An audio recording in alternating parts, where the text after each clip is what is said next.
Last class अपन ने देखा root two को इरेशनल कैसे प्रूव करते हैं। एक बार मैं वापस समझा रहा हूँ रूट टू का प्रोसेस जो है, ठीक है, बेसिक रिवीजन ओनली समझा ही रहा हूँ, लिखना नहीं तुम्हारे को, तुमने लिख लिया है। सबसे पहले हम क्या बोलते हैं, रूट टू को इरेशनल प्रूव करते हम मानते हैं root two is a rational number. हमने बोला रूट टू क्या एक रैशनल नंबर है। सेकंड, रूट टू अगर रैशनल है उसको हम कैसे लिख सकते हैं, पी अपॉन की फॉर्म में। फिर हम बोलते हैं उसको कॉमन फैक्टर से डिवाइड किया तो क्या बना, ए अपॉन बी, जहां पर ए और बी क्या कोप्राइम नंबर है, कोई कॉमन फैक्टर नहीं है, ए एंड बी इंटीजर्स और B is not equal to 0 है। तो उसके बाद हमने क्या कहा, अगर ऐसा है तो स्क्वायरिंग करते थे, two equal to A square upon B square आता है, डी स्क्वायर इक्वल टू क्या बनता है ए स्क्वायर अपॉन 2। फिर हम ये कहते हैं कि बी एक इंटीजर है तो बी स्क्वायर एक इंटीजर बनेगा, बी स्क्वायर इंटीजर बनेगा इसलिए ए स्क्वायर, बी स्क्वायर एक इंटीजर है इसलिए हम क्या कह सकते हैं कि ए स्क्वायर क्या है 2 से डिविजिबल है। ये एक इंटीजर है इसलिए क्या है वहाँ ए स्क्वायर 2 से डिविजिबल है, मतलब 2 जो है एक फैक्टर है किसका, ए स्क्वायर का, 2 is a factor of A square. फिर हमने एक थ्योरम देखी कि पी डिवाइड करती है अगर ए स्क्वायर तो पी ए को भी डिवाइड करेगा, जहां पर पी क्या है एक प्राइम नंबर, पी क्या है एक प्राइम नंबर है और ए क्या है एक पॉजिटिव इंटीजर, करेक्ट है, 2 इज अ प्राइम नंबर और एक पॉजिटिव इंटीजर हमने मान रखा है, इसलिए क्या होगा if 2 divide a square then 2 also divide a, वो भी हो जाएगा। अगर 2 ए को डिवाइड कर रहा है मतलब 2 क्या है ए का एक फैक्टर है, हम क्या लिख सकते हैं ए इक्वल टू 2 इंटू सी। फिर हमने बोला इस वैल्यू का पुट किया, इस इक्वेशन में पुट करते तो क्या बनता है B square equal to 2c का whole square upon 2। Same process खोलेंगे तो 4c स्क्वायर अपॉन 2 बना, काट क्या है ये तो क्या आया B square upon 2 equal to C square, again C एक इंटीजर है, सी स्क्वायर भी इंटीजर बना, इंप्लाइज बी स्क्वायर 2 से डिविजिबल है तो 2 क्या करता है बी स्क्वायर को डिवाइड करता है, इसे 2 बी को भी डिवाइड करेगा, इंप्लाइज 2 क्या हो गया बी का भी एक फैक्टर है। तो कहने का सेंस हुआ कि 2 बी का भी फैक्टर है और 2 ए का भी फैक्टर है, इसलिए 2 ए और बी का दोनों का कॉमन फैक्टर है। जब ये कॉमन फैक्टर आ गया मतलब ए और बी कोप्राइम नहीं रहे, ए और बी कोप्राइम नहीं रहे, क्यों नहीं रहे, क्योंकि हमारा अजम्पशन क्या था, गलत था, तो हमने क्या माना रैशनल, तो हम कंक्लूड करते हैं कि ये क्या होगा इरेशनल होगा। क्लियर यहाँ तक का सारा प्रोसेस, कोई डाउट नहीं है। अच्छा, अब अपन नेक्स्ट टाइप के क्वेश्चन से मूवमेंट करते हैं। देखो नेक्स्ट टाइप के क्वेश्चन में क्या होता है, जैसे हमें प्रूव करना है, ये तो क्या सिंपल है, जैसे रूट 2 रूट 3 रूट 5, अगर रूट 2 रूट 3 रूट 5 के लिए पूछा जाएगा तो सभी में ये प्रोसेस लगेगा एज इट इज, केवल चेंज क्या होगा, जहाँ रूट 2 लिखा वहाँ रूट 3 लिखना है, जहाँ रूट 5 लिखना है, इतना सा, इसके अलावा कोई चेंज नहीं पूरे क्वेश्चन में, same as it is matter आएगा। ठीक है, 2 की जगह 3 चलेगा या 5 चलेगा, जो पूछेगा वही चीज, मतलब एज इट इज सारे के सारे स्टेटमेंट हो गए वही, 5 डिवाइड करता है ए स्क्वायर को तो 5 ए को भी डिवाइड करेगा एज इट इज। क्लियर। अब क्वेश्चन आता है हमारे पास में दूसरा, वो दूसरा क्वेश्चन कौन सा है, देखो ये हमें बोलता है prove that 5 minus root 3 is irrational number, ये अपने को प्रूव करना, 5 minus root 3 is irrational. First type का तो अपने समझ लिया, रूट 2 रूट 3 और रूट 5। अब कॉम्बिनेशन, कॉम्बिनेशन कैसे, रैशनल और इरेशनल कॉम्बिनेशन आया, जहाँ पे 5 रैशनल और रूट 3 क्या है इरेशनल, पूरा मिला के क्या हो गया इरेशनल। प्रूव ये करना है 5 माइनस रूट 3 इरेशनल नंबर है। अब इसको प्रूव करने के लिए देखो दो कंडीशन है। पहली चीज हमें इसको प्रूव करना है, इसको प्रूव करने के लिए पहले ये बताना कि रूट 3 इरेशनल है या नहीं है। ठीक है, तो कंडीशन क्या कहेगी, कॉन्सेप्ट क्या कहते हैं, अगर क्वेश्चन में ये गिवन कह दिया जाए साथ साथ पहले ही कि रूट 3 इरेशनल है तब तो उसको प्रूव नहीं करना, बट अगर क्वेश्चन में नहीं बोला गया कि रूट 3 इरेशनल है तो आपको पहले रूट 3 को इरेशनल प्रूव करना पड़ेगा। मतलब जितना प्रोसेस हमने अभी तक किया है वो सारा एज इट इज वापस हो जाए। ठीक है, दो तरह के क्वेश्चन बनते हैं, क्वेश्चन समझ लो। Prove that 5 minus root 3 is irrational, first question. ठीक है, second, prove that 5 minus root 3 is irrational if given that root 3 is irrational. तो कहने का सेंस क्या हो गया, ये चीज तो गिवन कर दी तो उस केस में इसको प्रूव करने की जरूरत है ही नहीं, हमें ओनली छोटा सा आंसर लिखना है जो इसके बाद वाला है। अगर ये नहीं देगा पहले ये प्रूव होगा फिर उसके बाद वाला प्रोसेस भी होगा, मतलब ये चीज नहीं देने का मतलब हमारा क्वेश्चन डबल हो गया, ये चीज नहीं देने का मतलब हमारा क्वेश्चन क्या हो गया, डबल हो गया। समझ में आई चीज, क्लियर एकदम या नहीं।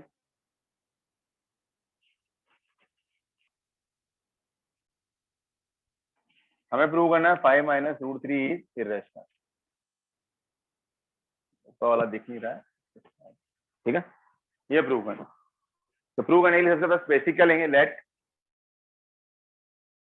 एस एज्यूम क्या था कल, टू द कॉन्ट्रेरी क्या था, let us assume to the contrary 5 minus root 3 is rational. हम मान लेते हैं ये क्या है, rational number. Implies 5 minus root 3 equals to a upon b। सीधा वही लिखा, where a and b are integers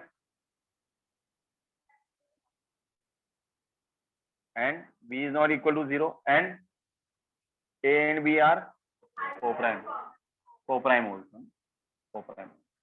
Clear? Now rearranging them, rearrange किया तो माइनस रूट 3 इक्वल्स टू, इसको तो भेज देता हूँ, रूट 3 इक्वल्स टू प्लस का हो गया 5 माइनस ए अपॉन बी। ये क्या बना 5b minus A upon B equals to root 3। ठीक है, ठीक है, क्या रूट 3। हमने रैशनल किसको माना है, इस पूरे को, इस पूरे को हमने क्या माना, रैशनल। क्या लिखेंगे, since a b 5 all are integers and b is not equal to 0, b 0 के इक्वल नहीं है, implies 5b minus a upon b, integer into integer, subtraction वगैरह सब इंटीजर, क्या बनेगा, इंटीजर ही बनेगा, नीचे भी क्या आएगा, इंटीजर। तो इंटीजर अपॉन इंटीजर क्या होता है, रैशनल नंबर। ये क्या बनेगा, एक रैशनल नंबर। तो 5b minus a upon b क्या है, इज ए रैशनल। ये पूरा एक रैशनल नंबर बनेगा। Implies root 3 is also rational. इसकी वजह से क्या बनेगा, रूट 3 भी एक रैशनल नंबर बनेगा। ठीक है, यहां तक समझ में आ गया। अब मैं तुम्हें ये समझा रहा था कि भाई अगर वो नहीं देगा तो क्या करना है, देगा तो क्या करना है, ये बोल रहा था। देखो अगर उसने नहीं दिया होता क्या चीज, 5 माइनस रूट 3 को इरेशनल प्रूव करना है, और साथ में जो स्टेटमेंट है मैंने बोला given that root 3 is irrational, अगर वो ये दे देता तब तो कोई इश्यू नहीं, जो हम कर रहे हैं वही करेंगे। और अगर उसने नहीं दिया होता तो हमें क्या करना पड़ता, पहले क्या प्रूव करते, रूट 3 एक इरेशनल नंबर है प्रूव करते, रूट 3 इरेशनल नंबर प्रूव करते, जो अपने फर्स्ट क्वेश्चन का प्रोसेस किया उसके अकॉर्डिंग पूरा प्रूव करते, उसको स्टेटमेंट बना के छोड़ देते, फिर वापस इसको चालू करते हैं। चालू करने के बाद यहाँ क्या बोलते हैं, रूट 3 क्या है, रैशनल, जबकि रूट 3 क्या होता है, इरेशनल होता है। रूट 3 क्या होता है, ऐसा क्यों, क्योंकि हमने प्रूव किया है। अगर नहीं देता तो क्या करना पड़ता, प्रूव, तो हम क्या बोलते हैं, प्रूव किया है। अगर इसने दे रखा तो हम क्या बोलते हैं, देखो इट इज गिवन, ये ऑलरेडी गिवन है। रूट 3 क्या है, इरेशनल है। दोनों बात समझ में आ गई, प्रूव कब करना कब नहीं करना ये भी समझ में आ गया। ठीक है, root 3 is also rational which contradict the fact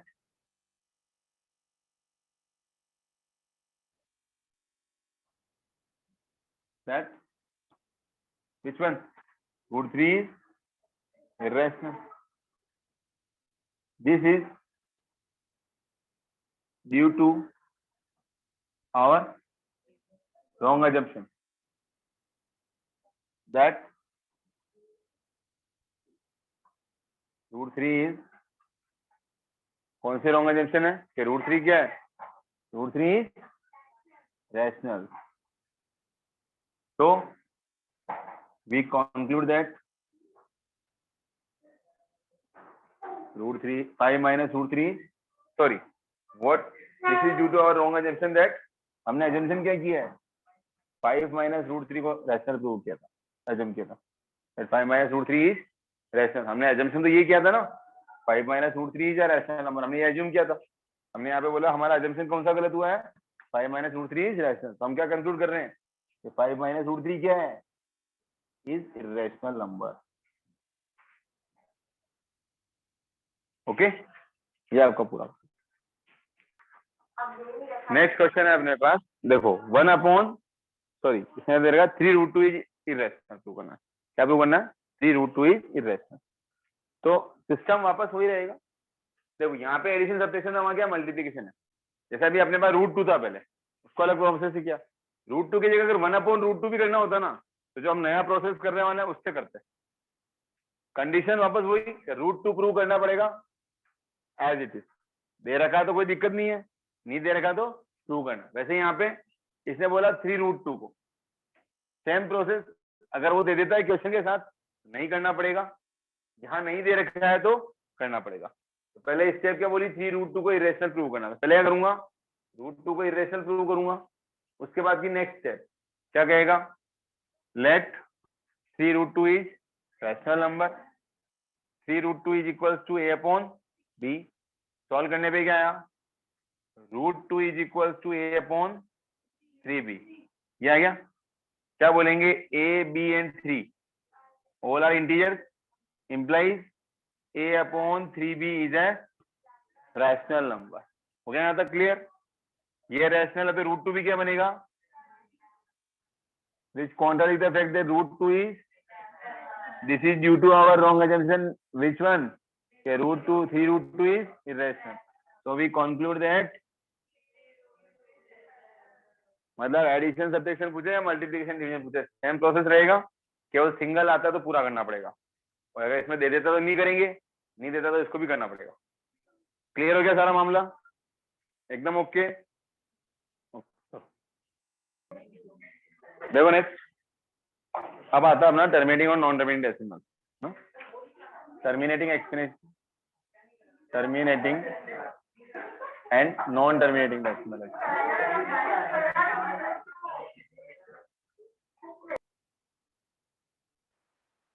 terminating and non terminating है ना, ये अपन होता है। डेसिमल एक्सपेंशन अपने एक ही सीखी कि दो तरीके के होते हैं, वैसे बेसिकली तीन तरीके के होते हैं अलग अलग। अगर हम केवल रैशनल की बात करें, रैशनल नंबर के डेसिमल एक्सपेंशन की, तो वो क्या हो सकता है, टर्मिनेटिंग भी हो सकता है और नॉन टर्मिनेटिंग रिपीटिंग या नॉन टर्मिनेटिंग रिकरिंग हो सकता है, ठीक है। जबकि इरेशनल नंबर का डेसिमल एक्सपेंशन क्या होता है, नॉन टर्मिनेटिंग नॉन रिपीटिंग होता है। हम यहाँ पे ओनली किसकी बात कर रहे हैं, रैशनल नंबर के डेसिमल एक्सपेंशन की बात ही कर रहे हैं कि टर्मिनेटिंग होगा या नॉन टर्मिनेटिंग। इरेशनल नंबर की हम बात ही नहीं कर, ठीक है। तो रैशनल नंबर का जो डेसिमल एक्सपेंशन है वो टर्मिनेटिंग कब होता है और नॉन टर्मिनेटिंग रिपीटिंग कब होता है, इसके बारे में डिस्कशन करते हैं। इसमें क्या है, सबसे मेन चीज जो है वो है डिनोमिनेटर क्यू। तो हम रैशनल नंबर की बात करें तो किसके फॉर्म में रिप्रेजेंट होता है, p अपॉन 2 के फॉर्म में, ठीक है। यहाँ पर जो मेन चीज है वो क्या है, क्यू है। तो हम ये लिखते हैं क्यू के जो फैक्टर्स है, अगर 2 power m into 5 power n के फॉर्म में, जहां पर m और n क्या नॉन नेगेटिव इंटीजर, मतलब नेगेटिव वैल्यूज नहीं है इनकी, n और m की वैल्यू 0 है या पॉजिटिव है, अगर ये आ रही है तो हम क्या बोलेंगे उसको, ये क्या होगा, टर्मिनेटिंग होगा। अगर 2 power m into 5 power n का फॉर्मेट है तो, और अगर 2 power m into 5 power n के फॉर्मेट के अलावा कोई एक्स्ट्रा फैक्टर आ रहा है, कोई सा भी एक्स्ट्रा प्राइम नंबर का फैक्टर आ रहा है, फॉर एग्जांपल जैसे 3, 7, 11, 13 कोई सा भी नंबर आ रहा है, तो ये क्या बनेगा, नॉन टर्मिनेटिंग बन जाएगा। बट हाँ, नॉन टर्मिनेटिंग रिपीटिंग हो जाएगा, क्योंकि अपन रैशनल की बात कर रहे हैं, इरेशनल की बात तो अपन कर ही नहीं रहे। क्या हो जाएगा, नॉन टर्मिनेटिंग रिपीटिंग। क्लियर। इसमें एक और चीज का खास ध्यान रखना है कि क्योंकि जो अपन को बोला है डिनोमिनेटर के फैक्टर्स के ऊपर, डिनोमिनेटर के फैक्टर्स इसके अंदर कब बात करते हैं, जब डिनोमिनेटर के फैक्टर्स की हम बात कब करते हैं, जब क्या हो, p अपॉन q एक सिंप्लीफाइड फॉर्म में हो, सिंपलेस्ट फॉर्म या स्टैंडर्ड फॉर्म में हो। जैसे कि हम लोग ये नहीं कहते बहुत सी बार कि 3 अपॉन नीचे की साइड में आ गया आपका 15, तो नीचे के फैक्टर करेंगे तो क्या है 3 इंटू, तो आप लोग ये करोगे सर 5 के अलावा दूसरा फैक्टर आ गया 3 से, क्या हो गया, नॉन टर्मिनेटिंग। जबकि ऐसा नहीं है, 3 ऊपर कट चुका है। तो हमने जो बात की वो किसके लिए, क्योंकि उन फैक्टर्स के लिए बात की जब ये p अपॉन q कौन सा फॉर्म में हो, सिंपलेस्ट या स्टैंडर्ड फॉर्म में, मतलब p और q का कोई भी कॉमन फैक्टर नहीं हो अदर देन 1, ये दोनों क्या हो, कोप्राइम। p और q कोप्राइम है, उस स्टेज के लिए हमने ये बात बोली, समझ में आई बात। p और q क्या है, कोप्राइम, उस स्टेज के लिए हमने बात बोली। अदरवाइज जब भी हमें क्वेश्चन मिलेगा, सबसे पहले हम क्वेश्चन के लिए क्या करेंगे, उसको सिंप्लीफाइड फॉर्म में कन्वर्ट करेंगे, उसके बाद सोल्व करना चालू करेंगे। तो बाय द वे अगर हमसे गलती हो गई, ध्यान नहीं रहा, हमने पहले क्या किया, काटा तो नहीं बट प्राइम फैक्टराइजेशन कर दिया 15 का, जैसे सपोज, तो ये आ गया इस तरीके से। तो ये मतलब नहीं है कि आप इसको फिर भी बोल दो कि ये क्या है, नॉन टर्मिनेटिंग, नहीं, आपने कर दिया है फैक्टराइजेशन, कोई इशू नहीं है। पहले आप उसको देखो सिंप्लीफाई हो रहा है क्या, हो गया। नाउ जो रिमेनिंग पार्ट है उसको अब लिखो। तो अब जो रिमेनिंग बचा है डिनोमिनेटर, उस डिनोमिनेटर को देखते हो क्या है, 5 ओनली, ये क्या बनेगा, टर्मिनेटिंग बनेगा। समझ में आया? हमें क्या करना है, जो नंबर दे रखा है उसको पहले सिंपलेस्ट या स्टैंडर्ड फॉर्म में कन्वर्ट करना है, उसके बाद जो डिनोमिनेटर उसके फैक्टर चेक करने हैं। डिनोमिनेटर का जो फैक्टर है वो 2 power m into 5 power n के फॉर्म में है क्या, या मतलब केवल 2 है तो चलेगा, केवल ओनली 5 है तब भी चलेगा, दोनों 2 और 5 दोनों दिख रहे हैं तब भी चलेगा, तो क्या होगा, टर्मिनेटिंग। हाँ तो फिर वो टर्मिनेटिंग नहीं, अगर मान लो 2 और 5 तक हुआ तब तो ठीक है। अगर 2 है या 5 है या 2 और 5 के अलावा कोई और दूसरा नंबर एक्स्ट्रा आ गया, इन सबके रहते हुए भी कुछ ना कुछ और हो गया, और ये कुछ भी नहीं है फिर भी कोई दूसरा फैक्टर है, जैसे 1/3 आ गया, 1/3 क्या है, नॉन टर्मिनेटिंग। मतलब इन नंबरों के अलावा 2 5 के अलावा कोई दूसरा नंबर दिख रहा है उस डिनोमिनेटर में, तो हम उसको क्या बोलेंगे, ये क्या है, non terminating repeating decimal extension होगा। क्लियर? किसके लिए, सिंपलेस्ट फॉर्म होने के बाद, पहले नहीं। मतलब सिंपलेस्ट फॉर्म का मतलब क्या हुआ, पी और क्यू क्या है, कोप्राइम, इनका कोई कॉमन फैक्टर नहीं बचा। अगर मान लो कॉमन फैक्टर है तो पहले उसको आप काटोगे, शुरू में काट दिया तो भी ठीक, नहीं काट पाए हो तो फैक्टराइजेशन करने के बाद एक बार और चेक करें कहीं कुछ कट तो नहीं रहा, कट रहा है तो उसको काटें, उसके बाद लास्ट स्टेटमेंट लिखें, बिना देखे नहीं लिखें। ठीक है, क्लियर है सबको एकदम, कोई प्रॉब्लम? ओके, लिख लो, मैं लिखा देता हूँ तुम्हारे तरीके से, देखो।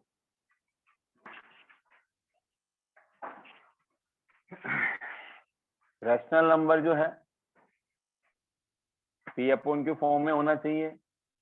इसके अंदर क्या हो गया, पी एंड क्यू क्या होने चाहिए, कोप्राइम नंबर्स होने चाहिए, मतलब कोई कॉमन फैक्टर नहीं होना चाहिए यहाँ पे। क्यू नॉट इक्वल टू 0 की कंडीशन साथ में है ही सही।